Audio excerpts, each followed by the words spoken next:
बिस्मिल्लाहिर्रहमानिर्रहीम। जितने भी मेरे तहरीक इंसाफ के बैरून मुल्क पाकिस्तानी PTI के मेंबर्स हैं, अब सबको आज मेरा पैगाम है।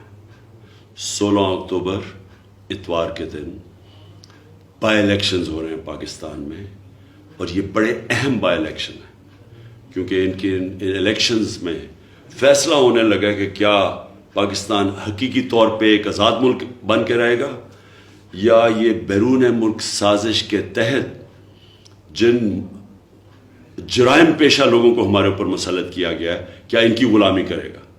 इसलिए मैं आज चाहता हूं कि आप इसमें जितने जितने आप लोगों को जानते हैं, हलकों के अंदर जितने आपके वहाँ आपके रिश्तेदार हैं, आपका जो इन्फ्लुएंस है अपने हलकों में, ये जिन हलकों में इलेक्शन हो रहा है इतवार को, सबको मोटिवेट करें, अपने घर वालों को सबको मोटिवेट करें कि उन्होंने निकल के इलेक्शन में वोट डालनी है, क्योंकि इस इलेक्शन में फैसला होगा कि पाकिस्तान क्या आज़ाद मुल्क बन के रहेगा या इन चोरों की गुलामी करेगा। शुक्रिया।